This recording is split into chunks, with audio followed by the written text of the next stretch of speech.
দুর্দান্ত। দূর থেকে এত সুন্দর লাগছে দেখতে, মনে হচ্ছে একটা চাকা ঘুরছে এবং তার সাথে লাইটিংয়ের কম্বিনেশনটা অসাধারণ। রবিবারের এক সন্ধ্যায় সপরিবারে চলে আসলাম গোবরডাঙ্গা মেলায়। এই মেলা মশলা মেলা নামেও পরিচিত, যার আনুমানিক বয়স 250 বছর। আর এই দিকে মেলায় প্রবেশ করা মাত্রই তোমাদের দিদিভাই কিছু দরকারি জিনিস কেনার জন্য দেখছে, আর সেই ফাঁকে আমি ও অবন্তিকা চলে আসলাম সেই বিখ্যাত নাগরদোলনা চড়তে। টিকিট কেটে লাইনে দাঁড়িয়ে পড়লাম এবং তার কিছুক্ষণের মধ্যেই নাগরদোলনায় বসে পড়লাম। খুব এক্সাইটেড লাগছে, আবার একটু ভয়ও লাগছে। আমি ও অবন্তিকা প্রত্যেক বছর এই নাগরদোলনায় উঠি। তোমাদের দিদিভাই খুব ভয় পায়, তাই ও কখনো ওঠেনি।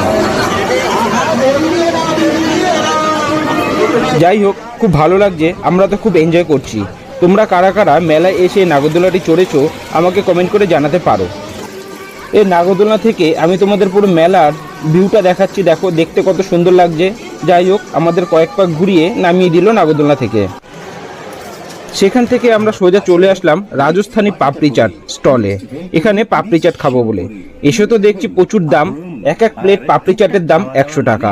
তো মেলায় এসে এইসব না খেলে ঠিক মেলা মেলা ফিলটা আসে না, তাই 2 প্লেট পাপড়ি চাটের অর্ডার করলাম।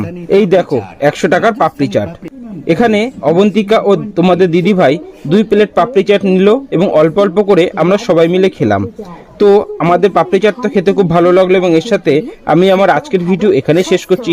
তোমাদের কেমন লাগলো আমার এই আজকের ভিডিও তোমরা অবশ্যই আমাকে কমেন্ট করে জানিও। আজকের মতন টাটা, বাই বাই।